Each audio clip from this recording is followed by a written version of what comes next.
Hello aspirants, welcome to only UPSC. कैसे हैं आप लोग?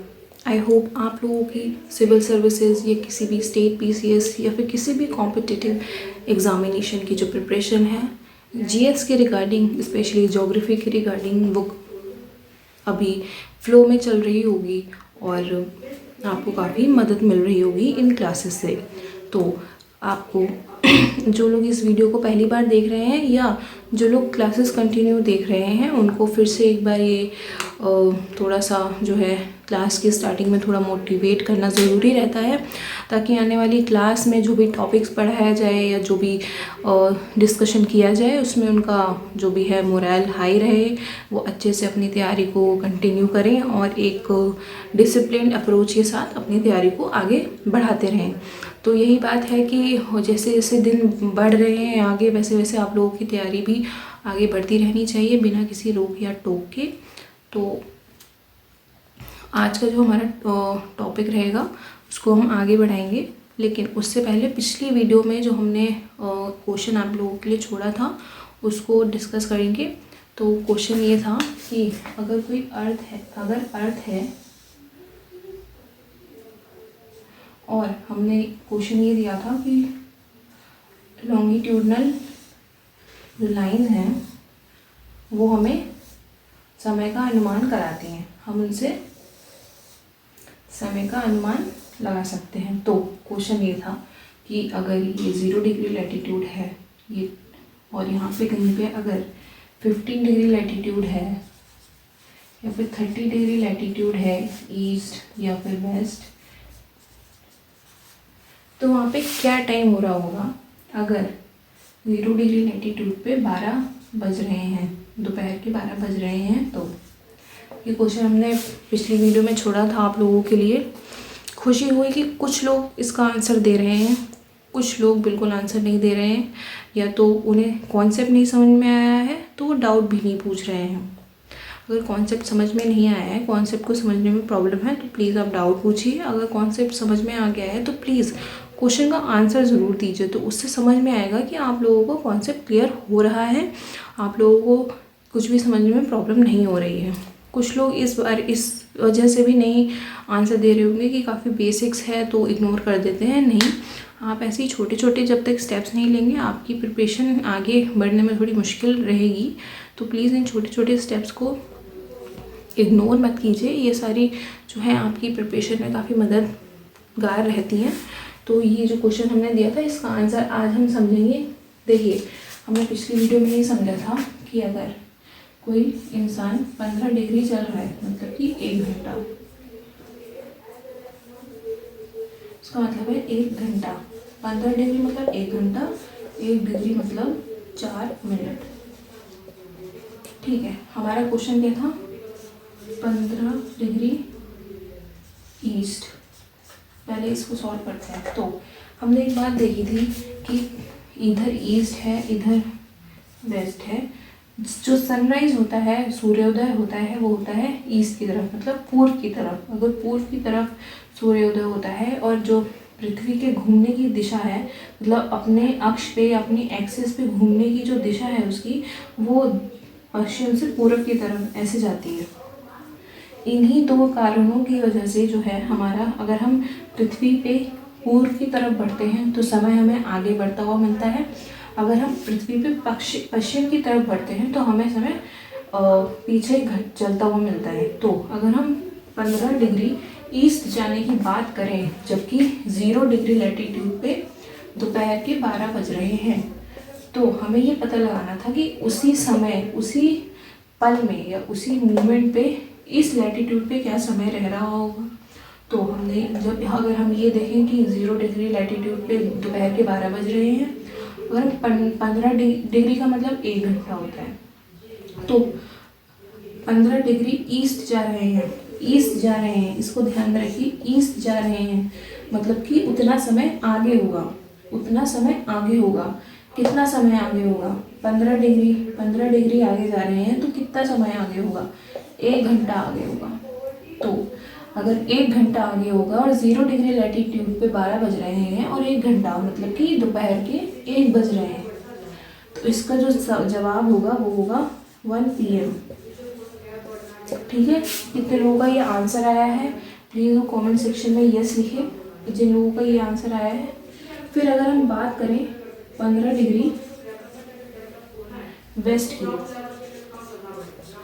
हमने ये देखा था कि अगर हम ईस्ट की तरफ बढ़ रहे हैं तो समय हमें आगे बढ़ता हुआ मिलेगा, और अगर हम वेस्ट की तरफ बढ़ रहे हैं तो हमें समय घटता हुआ मिलेगा। वेस्ट की तरफ बढ़ रहे हैं, समय घटता हुआ मिलेगा। कितना समय घटता हुआ मिलेगा? 15 डिग्री। 15 डिग्री का मतलब है 1 घंटा। अगर हम वेस्ट में 15 डिग्री बढ़ रहे हैं तो हमें कितना समय घटा हुआ मिलेगा? 1 घंटा। और समय घट किस में से रहा है? 12 बजे, दोपहर के 12 बज रहे हैं यहाँ पे 0 डिग्री लॉन्गिट्यूड पे। अगर हम 0 डिग्री लॉन्गिट्यूड से वेस्ट की तरफ बढ़ रहे हैं, कितना? 15 डिग्री, तो 1 घंटा हम पीछे जा रहे हैं। 1 घंटा पीछे जाने का मतलब है कि वहाँ पे सुबह के 11 बज रहे हैं।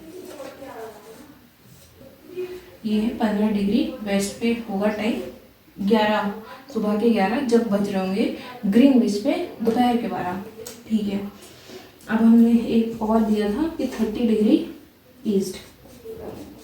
30 डिग्री ईस्ट का क्या मतलब है? ईस्ट में जा रहे हैं मतलब कि आगे बढ़ रहे हैं। 30 डिग्री कितना बढ़ रहे हैं? 30 डिग्री। इससे हमें निकालना होगा कितना समय, डिग्री से समय निकालने के लिए हमें इस्तेमाल करना होगा ये या फिर ये। अगर हम 15 डिग्री 1 घंटे में जा रहे हैं, 15 को अगर हम 2 से गुणा कर दें तो ये हो जाता है 30 डिग्री। और अगर हम इधर भी 2 से गुणा कर दें तो ये हो जाएगा 2 आवर्स। बहुत ही सिंपल है। तो अगर हम 30 डिग्री आगे बढ़ रहे हैं मतलब हम 2 घंटा आगे बढ़ रहे हैं। 2 घंटा आगे बढ़ रहे हैं किससे? दोपहर के 12 बजे से। मतलब यहाँ पे बज जाएंगे दोपहर के 2 PM। ये आंसर कितने लोगों का आया प्लीज़ आप कमेंट सेक्शन में यस लिखिए। ये छोटी छोटी एक्टिविटीज़ हैं, ये जो छोटे छोटे क्वेश्चंस हैं ना, ये सब आपके कॉन्सेप्ट को क्लियर नहीं करते हैं या आपके मन में कॉन्फिडेंस भी जगाते हैं कि हाँ मैंने जो पढ़ा था वो मुझे आता है और मैं इसके आगे अब पढ़ सकता हूँ, इसके आगे मैं बढ़ सकता हूँ। जब तक आप अपनी आज की पढ़ी हुई चीज़ को चेक नहीं कर लोगे, आपके मन में ना तो विश्वास आएगा ना ही मोटिवेशन आएगा आगे का कुछ सीखने का। जैसे जैसे आप पढ़ोगे, सीखोगे, जानोगे, वैसे वैसे आपके मन में जिज्ञासा भी जागेगी कि आइए आगे कुछ और सीखते हैं। तो इसका आंसर होगा हम वेस्ट में जा रहे हैं मतलब कि समय घट रहा है, पीछे जा रहे हैं। कितना जा रहे हैं? 30 डिग्री जा रहे हैं। 30 डिग्री हमने निकाला कितना होता है? 2 घंटा। 2 घंटा कितने, किससे पीछे? हम इसको रेफरेंस लेके चल रहे हैं ना, हमें इससे समय निकालना है। तो अगर हम इससे 2 घंटा पीछे जा रहे हैं, दोपहर के 12 बज रहे हैं, दोपहर के 12 बजे से 2 घंटा पहले मतलब सुबह के 10 बज रहे हैं, 10 AM। ठीक है, तो ये आंसर है पिछली वीडियो में जो आपको क्वेश्चन प्रोवाइड किया गया था करने के लिए, होमवर्क दिया गया था, उसका आंसर ये है। तो जिन लोगों का ये आंसर आया है उनके कॉन्सेप्ट्स क्लियर हैं, आपको बहुत बहुत बधाई हो। लेकिन अगर किसी का भी ये आंसर नहीं आया है तो कोई ऐसी घबराने वाली बात नहीं है, प्रैक्टिस करेंगे, बार बार कॉन्सेप्ट को समझेंगे। कोई डाउट है तो प्लीज़ कमेंट सेक्शन में ज़रूर लिखिए। कमेंट सेक्शन ऐसा नहीं है कि इग्नोर किया जाता है, उसको चेक भी किया जाता है। आपकी जो भी क्वेरीज होती हैं या जो भी आपकी प्रॉब्लम्स हैं उनको सॉल्व करने का प्रयास किया जा रहा है। जैसे कि आप अपनी तैयारी में, आपकी तैयारी में बहुत कठिनाइयाँ आती हैं, आती रहेंगी, वैसे ही किसी भी काम को करने में भी कठिनाइयाँ आती हैं। अगर आपके लिए ये तैयारी नहीं है तो आपको सिखाने वाले के लिए भी ये नया हो सकता है। तो इसीलिए आप लोग अपना जो धैर्य है वो बनाए रखें। आपकी हर समस्या का समाधान किया जाएगा, कोशिश की जा रही है। आप लोग अपना जो है जो मनोबल है उसको जो है नीचे ना जाने दें। इस तैयारी में आप प्लीज़ अपना पूरा समय दें, हमारे साथ बने रहें ताकि आप और हम मिलके जो है आपके सपनों को पूरा कर सकें। ठीक है, ये तो रही कल के क्वेश्चन की बात। जो पिछली वीडियो में आपको करने को मिला था उसका आंसर आपको मिल चुका है। ठीक है, अब आते हैं आज के ऊपर। अभी तक की कुछ जो क्लासेस हुई हैं हमारी ज्योग्राफी की, उसमें हमने क्या समझा? हमें समझना था पृथ्वी को समझने के लिए हमने समझा इस स्पेस को, कि स्पेस में क्या क्या होता है, स्पेस कहाँ बिलोंग करता है। सबसे पहले यूनिवर्स आता है, यूनिवर्स में क्या क्या होते हैं। यूनिवर्स में बहुत सारी गैलेक्सीज़ होती हैं जिसमें से हमारा एक गैलेक्सी है जिसको हम मिल्की वे गैलेक्सी कहते हैं, और जिसका नाम मिल्की वे गैलेक्सी है। हमारे गैलेक्सी के आस पड़ोस में कई सारी गैलेक्सीज हैं जिनको और डिस्कवर करना अभी बाकी है, उस पर रिसर्च चलती रहती है। ठीक है, गैलेक्सी में कई सारे स्टार्स और भी हैं, जिसमें से हमारा एक स्टार है सन। उसका एक सिस्टम है जिसे हम कहते हैं सोलर सिस्टम। सोलर सिस्टम का अपना एक फैमिली है, अपने कुछ प्लैनेट्स हैं जिसमें से पृथ्वी हमारा एक प्लैनेट है। टोटल 8 प्लैनेट्स हैं जिसमें से पृथ्वी हमारा प्लैनेट है। सिर्फ और सिर्फ पृथ्वी पे ही एक और सवाल आप लोगों को दिया गया था, जिसका सवाल शायद ही किसी ने नहीं दिया है। ये बहुत गलत बात है आप लोगों की। आप लोगों को ये जो छोटे छोटे क्वेश्चंस दिए जाते हैं, प्लीज़ आप इनका आंसर ज़रूर दिया करिए, तो इस समय ये पता चलेगा कि आप लोगों के कॉन्सेप्ट क्लियर हो रहे हैं या नहीं हो रहे हैं, या आप हमारे साथ कितना कनेक्ट कर पा रहे हैं। तो इनको इग्नोर मत कीजिए प्लीज़। अगर आपसे कोई क्वेश्चन पूछा जा रहा है तो उसका आंसर प्लीज़ आप दें। ठीक है, तो एक क्वेश्चन ये भी था कि इतने सारे प्लैनेट्स हैं हमारे सोलर सिस्टम में, और उसमें से सिर्फ प्लैनेट पे ही, अर्थ पे ही क्यों जीवन संभव हो पाया? ये क्वेश्चन था। फिर से अगर नहीं दिया है आप लोगों ने इसका जवाब, तो प्लीज़ ये जवाब कमेंट सेक्शन में ज़रूर लिख के बताइए। हिंदी में लिखिए, इंग्लिश में लिखिए, टूटी फूटी भाषा किसी में भी लिखिए, सही लिखिए, गलत लिखिए, आपको जो पता है वो लिखिए, लेकिन प्लीज़ आंसर ज़रूर लिखिए। उससे हमें आपकी नॉलेज का लेवल भी पता चलेगा, आपके ज्ञान का स्तर हमें पता चल जाएगा कि आपको अभी कितनी मेहनत की ज़रूरत है, और उसी हिसाब से क्लासेस भी प्रोवाइड कराई जाएंगी। आपके साथ ओनली यूपीएससी हर कदम पे रहने को तैयार है, बस आप हमारा साथ ना छोड़ें तो ठीक है। अभी तक हमने इतना पढ़ लिया है, हमने पृथ्वी का जो शेप है उसके बारे में समझ लिया है। पृथ्वी पे अगर हमें किसी जगह का लोकेशन बतानी है वो भी हमने समझ लिया है। लैटिट्यूडनल, लॉन्गिट्यूडनल, अक्षांशीय, देशांतरीय एक्सटेंड जो है, विस्तार जो है, वो भी हमने पढ़ लिया है। उसके जो अलग अलग जोन्स हैं, शीतोष्ण और मतलब टेम्परेट एंड टॉरेट जोन्स जो हैं वो भी हमने पढ़ लिए हैं। लॉन्गिट्यूडनल से हमने जो टाइम जोन हमने पता करने थे वो भी हमने पता कर लिए हैं। अब बात आती है पृथ्वी सौरमंडल में किस तरीके से अपना मूवमेंट करती है। हमने पृथ्वी के बारे में समझा कि पृथ्वी का क्या उसमें रोल रहता है, समय के बारे में, अलग अलग जोन्स के बारे में, मौसम क्या, मतलब सूरज का पृथ्वी के ऊपर किस तरीके से असर पड़ता है, सूरज की किरणों का, ये सब हमने देखा। अब हम देखेंगे कि पृथ्वी सूर्यमंडल में, ये सौरमंडल में किस तरीके से घूमती है, किस तरीके से वो अपना जो है मूवमेंट करती है, और क्या क्या उससे अफेक्ट पड़ता है, ये आज की वीडियो में हम देखने वाले हैं। तो उससे पहले ये जो डायग्राम है इसको समझते हैं। ये सन है, सन बहुत बड़ा होता है तो बोर्ड बनाना संभव नहीं है। यहाँ कहीं पे हमारी अर्थ है, यहाँ कहीं पे हमारी अर्थ है, इतनी पास में नहीं है, ये एक डायग्राम है, ठीक है। यहाँ कहीं पे हमारी अर्थ है। अब पहले जो अर्थ है उसकी पोजीशन समझ लेते हैं कि वो हमारा जो स्पेस है, ये सोलर सिस्टम है, उसमें वो किस तरीके से मौजूद है, उसकी जो पोजीशन है वो किस तरीके से है, ठीक है। अब अगर ये अर्थ है, और अर्थ के हमें पता है 2 पोल होते हैं, एक होता है नॉर्थ पोल और एक होता है साउथ पोल, ठीक है। नॉर्थ पोल, साउथ पोल हो गया, हमें पता है कि अर्थ रोटेट करती है। अच्छा, यहाँ पे एक मेन चीज़ ये लिख लेते हैं कि जो पृथ्वी है वो सूर्यमंडल में, सौरमंडल में 2 तरीके के मूवमेंट करती है, या उसके जो घूमने का प्रकार है वो 2 तरीके का है। एक तो है रोटेशन,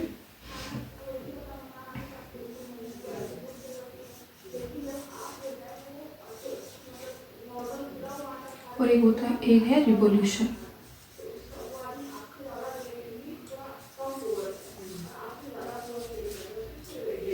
रोटेशन मतलब घूर्णन,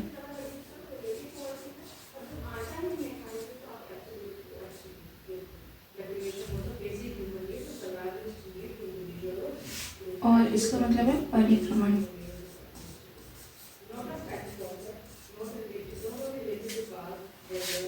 ठीक है, अब इसका मतलब क्या है, जब रोटेशन मतलब क्या होता है, जब पृथ्वी अपने अक्ष या फिर एक्सिस पर घूम रही होती है उसे हम रोटेशन कहते हैं। मतलब कि अगर ये अर्थ है और इसका नॉर्थ पोल और साउथ पोल है, और एक्सिस या अक्ष या फिर एक इमेजिनरी लाइन जिसको हम नॉर्थ पोल और साउथ पोल को मिलाने वाली लाइन भी कह सकते हैं, या ये भी कह सकते हैं कि जो अर्थ के सेंटर से होते हुए गुजरती है उस को हम उसका अक्ष या फिर एक्सिस कहते हैं। तो अगर पृथ्वी उस एक्सिस पर, ये वेस्ट है ये ईस्ट है, वेस्ट टू ईस्ट घूम रही है, अगर हम इस वेस्ट टू ईस्ट को टॉप से देखते हैं तो ये कुछ इस तरीके से घूमती है एंटी क्लॉकवाइज।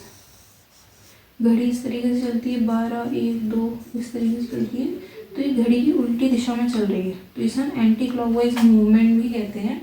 घड़ी का जो उल्टा मूवमेंट है, उल्टी चाल जो है घड़ी की, उसको हम ये भी कह सकते हैं। तो वेस्ट टू ईस्ट घूम रही है, इस तरीके से पृथ्वी घूम रही है, इस तरीके से। अगर पृथ्वी ये घूम रही है तो उसे हम कहेंगे रोटेशन। जो रोटेशन है वो अर्थ की एक रोटेशन, मतलब कि अगर पृथ्वी ने इस पॉइंट से शुरू किया और वो अपने एक्सिस पे घूम रही है और वापस इसी पॉइंट पे अगर उसे आना है तो उसे कितना समय लगता है, तो वो होता है 24 घंटे, 24 आवर्स। वो अपना एक रोटेशन 24 घंटे में पूरा करती है, ठीक है। अगर वहीं हम बात करें रिवोल्यूशन की, तो रिवोल्यूशन क्या होता है? रिवोल्यूशन होता है परिक्रमण, मतलब कि परिक्रमण मतलब आप किसी के चारों ओर घूम रहे हो। पृथ्वी किसके चारों ओर घूम रही है? पृथ्वी घूम रही है सन के चारों ओर, सूर्य के चारों ओर घूम रही है पृथ्वी। तो अगर यहाँ पे छोटा सा समझते हैं, अगर ये सन है और ये अर्थ है, तो अर्थ यहाँ पे है और घूम रही है। जैसे वापस इसी पॉइंट पे आने के लिए सन के चारों ओर घूम रही है और उसे वापस इसी पॉइंट पे आने में कितना समय लगता है? 365.14 डेज। मतलब कि ये पूरे दिन है 365 और ये है एक दिन का 1/4 हिस्सा। इतना समय उसको अपना एक रिवॉल्यूशन मतलब सूर्य की एक परिक्रमा करने में लगा देते हैं, मतलब कि लगभग एक साल। एक साल में पृथ्वी सूर्य के चारों ओर घूमती है, एक साल लगता है उसे पूरा। लेकिन हम अपनी सुविधा के लिए कि हमें ये जो दिन का 1/4 हिस्सा है ये परेशान ना करे, समझने के लिए और कुछ कैलकुलेशन में जो कि वैज्ञानिक करते हैं, उसको अपनी सुविधा के लिए हम इस 1/4 हिस्से को हटा देते हैं या नहीं मानते हैं। और 1/4 हिस्सा एक दिन में 24 घंटे होते हैं, ठीक है। अगर हम उस एक दिन में 24 घंटे होते हैं और अगर हम उसका हर एक दिन का 1/4 हिस्सा हटा दें तो वो पूरा दिन कब बन के तैयार होगा?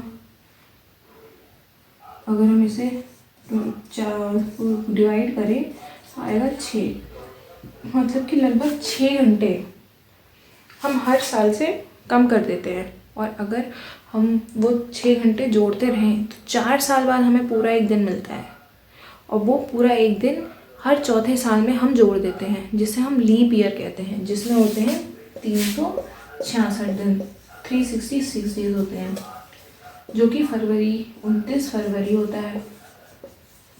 तो ये लीप ईयर का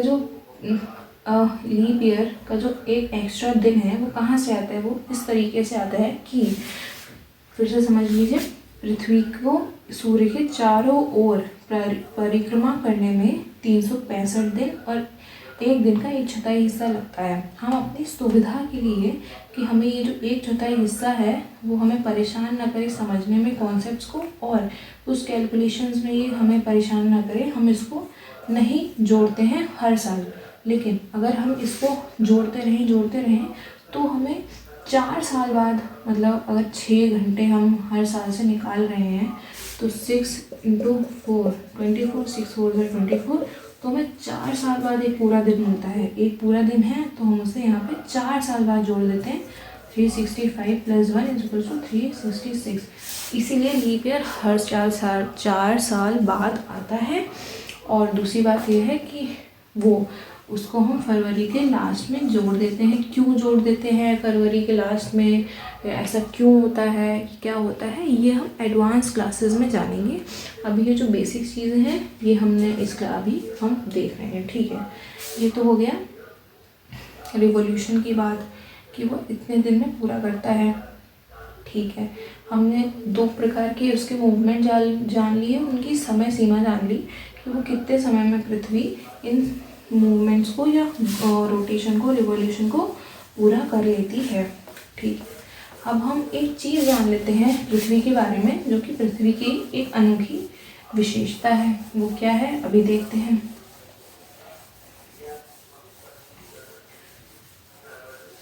सपोज करो कि आप ज़मीन पे कोई लट्टू घुमा रहे हो, तो जब आप लट्टू घुमाते हो, ये लट्टू है, अगर लट्टू है तो लट्टू को घुमा रहे हो तो लट्टू ऐसे ही सीधा घूमता है ना, ऐसा नहीं है कि लट्टू इधर उधर घूमने लगता है, लट्टू सीधा घूमता है। लेकिन कभी कभी आपने देखा होगा लट्टू घूमते घूमते घूम जाता है इस तरीके से कि उसकी पोजीशन कुछ इस तरीके से हो जाती है, जो पिन है वो इस तरफ हो जाती है, इस तरीके से कभी इस तरफ हो जाएगी, तो घूमते घूमते इस तरीके से वो घूमने लगता है। वही कुछ हालत है पृथ्वी की। पृथ्वी हमेशा इस तरीके से झुकी हुई रहती है। किस तरीके से? इस तरीके से। अगर हम साधारण ही पृथ्वी की बात करें, तो अगर ये उसका नॉर्थ पोल है और ये उसका साउथ पोल है और ये इसकी एक्सिस है, अक्ष है ये उसका, तो पृथ्वी को हमेशा ऐसे ही घूमना चाहिए। ये ईस्ट है, ये वेस्ट है और ये ईस्ट है, तो पृथ्वी को हमेशा सीधे ही घूमना चाहिए। लेकिन अगर आप ध्यान दोगे अपनी कुछ नॉलेज या अपने कुछ पिछले ज्ञान से, अगर आप ये ध्यान दोगे कि अगर पृथ्वी ऐसे सीधे घूमती सूरज के सामने, तो सूरज की किरणें हमेशा पृथ्वी पे सीधी पड़ती, भले वो पृथ्वी का ये वाला हिस्सा हो या ये वाला हिस्सा हो। जब पृथ्वी पे सूरज की किरणें सीधी पड़ती हैं, तो हर जगह पृथ्वी पे हर एक कोने पे हर समय एक जैसी दिन और एक जैसी रात होती, मतलब कि डे एंड नाइट 12 घंटे का होता। ये भी 12 घंटे का होता, ये भी 12 घंटे का होता। हर जगह दिन और रात इक्वल रहते।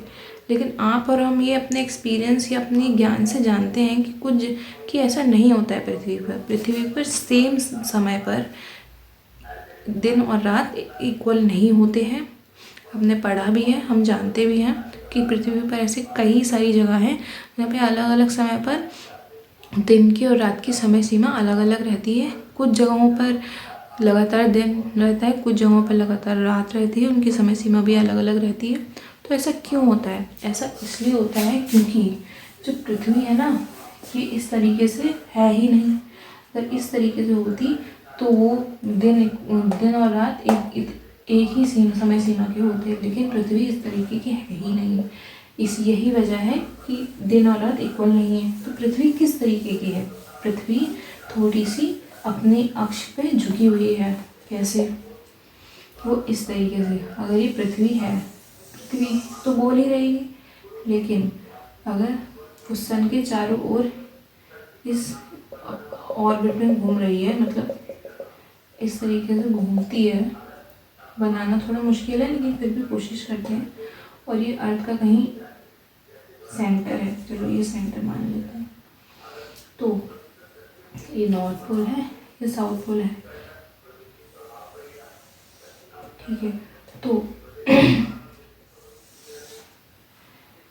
ये है 90 डिग्री एंगल।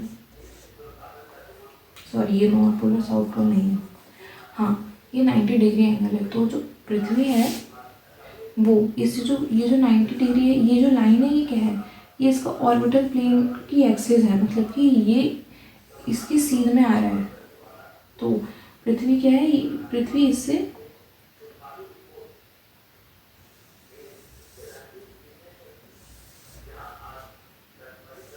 66 है ना, हाफ डिग्री का एंगल बनाता है, मतलब कि पृथ्वी थोड़ी झुकी हुई है।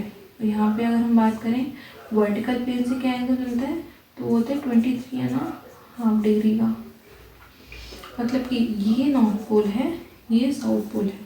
पृथ्वी इस तरीके से ना घूमने की बजाय पृथ्वी इस तरीके से घूमती है। ये वेस्ट है, ये ईस्ट है। पृथ्वी इस तरीके से थोड़ी सी झुकी हुई है। इसको ध्यान से देखिए, पृथ्वी अगर घूम रही है तो पृथ्वी इस तरीके से घूम रही है, मतलब कि पृथ्वी इस तरीके से ना होके पृथ्वी थोड़ी इस तरीके से है और इस तरीके से ऐसे ऐसे घूम रही है सूरज के सामने। ये सूरज है अगर, तो पृथ्वी इस तरीके से घूम रही है। तो ये पोजीशन है पृथ्वी की अर्थ के ऊपर, पृथ्वी की सोलर सिस्टम में, कि पृथ्वी जो है थोड़ी सी 66.5 डिग्री से अपने ऑर्बिटल प्लेन के एक्सिस पर 66.5 डिग्री का एंगल बनाती है, इतनी झुकी हुई है।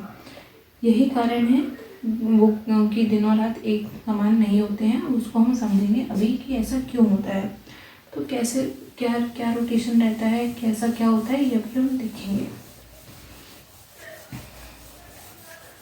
अब देखो, अगर हम बात करें रोटेशन की पृथ्वी की इसी पोजीशन में, हमें पृथ्वी की पोजीशन तो पता चल गई। तो सबसे पहले इस वीडियो में हम बात करेंगे रोटेशन की। जल्दी से समझ लेते हैं क्या होता है। ये पृथ्वी है, पृथ्वी है, ठीक है, ये है। अगर हम बात करें तो ये नॉर्थ पोल है, ये साउथ पोल है, ठीक है। इसको ये इक्वेटर हो जाएगा, ये 0 डिग्री हो जाएगा। अगर सूरज की किरणें यहाँ से पड़ रही हैं,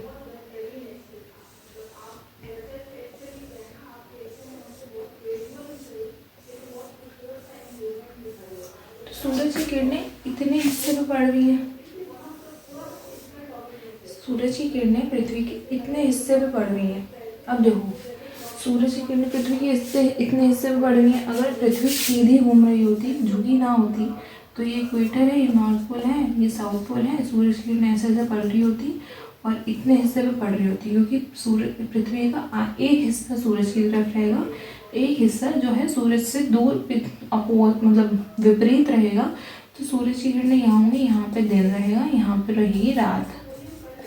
तो एक तरफ अंधेरा है, एक तरफ है रोशनी। तो जिस तरफ रोशनी है, तो आप देखोगे कि नॉर्थ पोल और साउथ पोल के इन हिस्सों पे पड़ रही है, ये सॉरी नॉर्दर्न हेमिस्फीयर और सदर्न हेमिस्फीयर के इन हिस्सों पे रोशनी है। तो ये इक्वल है, ये भी इक्वल है। लेकिन यहाँ ऐसा नहीं है। यहाँ पे अगर हम देखेंगे तो ये सदर्न हेमिस्फीयर का ज़्यादा हिस्सा कवर कर रहे हैं, नॉर्दर्न हेमिस्फीयर का कम हिस्सा कवर कर रहे हैं। तो ये थोड़ा फर्क जो है वो क्रिएट करता है जो पृथ्वी का झुकना है। ये जो लाइन है कि इस हिस्से पे लाइट पड़ रही है और इस हिस्से पे नहीं पड़ रही है, और ये है अर्थ की axis.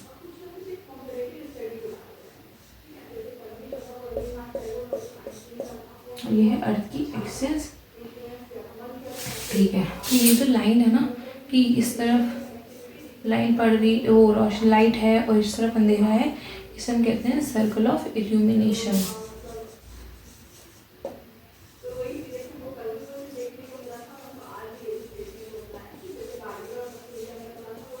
Circle of illumination, illumination मतलब रोशनी।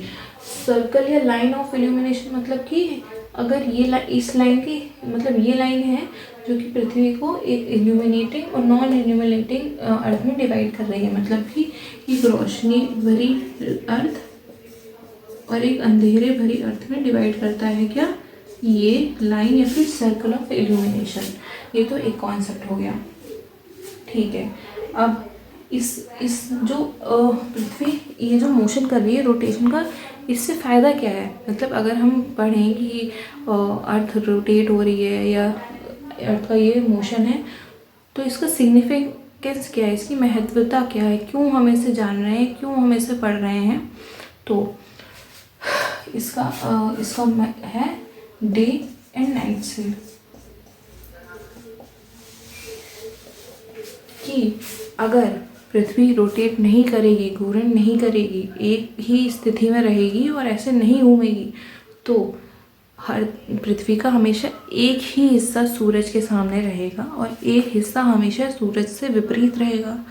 तो हमेशा मतलब जब तक अर्थ है, जब तक ये दुनिया है, तब तक पृथ्वी के सिर्फ और सिर्फ एक ही हिस्से पर सूरज की किरणें पड़ेंगी और एक हिस्सा बिल्कुल ही अंधेरे में रहेगा। एक ही हिस्से में गर्माहट या गर्मियाँ पड़ेंगी, एक हिस्सा पूरा जमा हुआ रहेगा। लेकिन असलियत इससे बिल्कुल ही विपरीत है। दुनिया के किसी भी कोने में ऐसा तो नहीं है कि वहाँ पे हमेशा रात रहे या वहाँ पे हमेशा ही दिन रहे। हाँ, कुछ ऐसे इलाके हैं जहाँ जो कि हमेशा बर्फ़ से ढके रहते हैं, लेकिन वहाँ भी सूरज की किरणें पहुँचती हैं। ऐसा नहीं है बिल्कुल सूरज की किरणें नहीं पहुँचती, कम पहुँचती हैं। इसलिए वहाँ पे जो वातावरण है वो इस तरीके का है कि वहाँ पे ज़्यादातर बर्फ़ रहती है। तो वो बात हम अभी आगे करेंगे। तो इस वजह से अगर पृथ्वी घूमे ना, अपनी एक्सिस पे रोटेशन ना करे, तो हमेशा एक तरफ अगर ये पृथ्वी ऐसे ही रहती, घूमती नहीं, चाहे सीधी या फिर झुकी हुई, घूमती नहीं, तो हमेशा इस हिस्से में रोशनी रहती और इस हिस्से में हमेशा अंधेरा रहता। लेकिन क्योंकि अर्थ घूमती है, इसलिए पृथ्वी के हर हिस्से पे सूरज की किरणें पड़ती हैं। 24 घंटे में हर एक पल में, हर एक मोमेंट पे पृथ्वी के हर एक हिस्से में सूरज की किरणें पड़ती हैं। इसीलिए दिन 24 घंटे का है, क्योंकि वो अपना रोटेशन 24 घंटे में पूरा कर लेती है। ठीक है, ये तो बात हुई कि हमें पृथ्वी के रोटेशन से की क्या महत्वता है। महत्वता ये है कि उससे हमें डे और नाइट हमारे चेंज होते रहते हैं। अब वो कैसे चेंज होते हैं वो हम देखते हैं।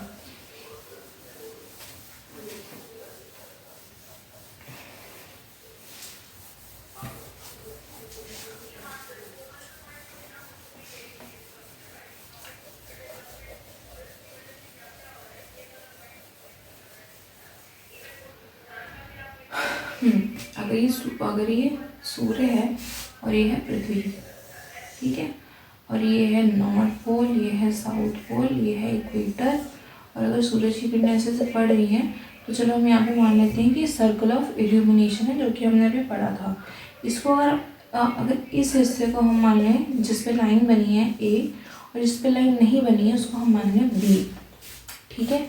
अगर ये हिस्सा भी यहाँ पे है और ये हिस्सा भी यहाँ पे है, तो अगले 12 घंटे में क्या होगा? अगले 12 घंटे में क्योंकि 24 घंटे बाद पृथ्वी ऐसी ही होने वाली है। अगर पृथ्वी घूम रही है, अगर ये ए पॉइंट है और ये बी पॉइंट है और ये ऐसे से घूम रहे हैं, तो 24 घंटे बाद क्या होना है? 24 घंटे बाद की स्थिति भी ऐसे ही रहने वाली है कि ए पॉइंट अगर 24 घंटे बाद को A1 मान लें, 24 घंटे बाद को B1 मान लें, तो यही स्थिति रहने वाली है कि 24 घंटे बाद यही स्थिति आ जानी है दोबारा से। तो अगर 24 का आधा हम 12 करें तो स्थिति उल्ट पलट जाएगी। B पॉइंट यहाँ होगा और A पॉइंट यहाँ होगा 12 घंटे बाद। तो अगर हम 12 घंटे बाद की बात करें, तो अगर यही पृथ्वी है तो B यहाँ होगा, A यहाँ होगा। मतलब कहने का मतलब सीधा साधा ये है कि अगर पृथ्वी घूम रही है तो उससे अलग अलग जगह पे अलग अलग दिन रात बदल रहे हैं। पृथ्वी वेस्ट टू ईस्ट घूम रही है, तो सबसे पहले जो सूर्योदय होगा वो ईस्ट में होगा। ये सारी बातें अब आप एक दूसरे से जोड़ के देखिए तो ये आपको समझ में आएगा कि ऐसा क्यों हो रहा है। तो पृथ्वी, तो आज हमने देखा, आज हमने रोटेशन के बारे में जाना। रोटेशन क्या होता है, यहाँ पे हम फिर से एक बार इस वीडियो को रिवाइज कर लेते हैं, या इसमें जो आज हमने पढ़ा वो हम देख लेते हैं कि हमने क्या पढ़ा है। रोटेशन के बारे में एक बार फिर से जल्दी से रिकैप करते हैं कि उसके क्या क्या छोटे मोटे कॉन्सेप्ट्स हैं। तो यहाँ पे हम रोटेशन के बारे में बात कर रहे थे।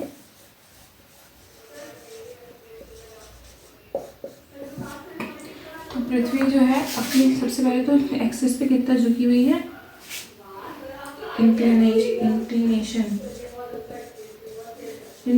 मतलब कि अर्थ कितना झुकी हुई है, कितना है 66 है ना हाफ डिग्री, या फिर हम 23 है ना हाफ डिग्री भी बोल सकते हैं। बस दिमाग में ये रखना है कि 66 है ना हाफ डिग्री किस में है। अगर आप ये मान रहे हो ऑर्बिटल प्लेन तो इससे 66.5 डिग्री है, लेकिन अगर आप ये वर्टिकल प्लेन मान रहे हो तो इससे 23.5 डिग्री है। ये आपको ध्यान में रखना है, ठीक है। टाइम कितना लगता है? टाइम लगता है 24 घंटे, 24 आवर्स, ठीक है। महत्वता क्या है, इम्पोर्टेंस क्या है रोटेशन की? इम्पोर्टेंस ये है कि हम इससे हमारे दिन और रात बदलते हैं। अगर पृथ्वी घूमे ना तो पृथ्वी के हमेशा एक हिस्से में हमेशा दिन रहेगा और एक हिस्से में हमेशा रात रहेगी। जो हिस्सा सूरज के सामने है उसमें हमेशा दिन रहेगा, और जो हिस्सा सूरज के विपरीत है उस पर हमेशा रात रहेगी, और वहाँ पे कोई भी बदलाव नहीं आने वाला है। ऐसा नहीं है क्योंकि पृथ्वी अपनी एक्सिस पे रोटेट होती है, जिसमें हमें लगते हैं पूरे के पूरे 24 घंटे पृथ्वी अपने एक्सिस पे इतना डिग्री या इतना डिग्री झुकी हुई है। तो ये तो थी रोटेशन की बात, ये पूरी रोटेशन की बात हो गई। और आज हमने एक न्यू वर्ड देखा है, वह है सर्कल ऑफ इल्यूमिनेशन।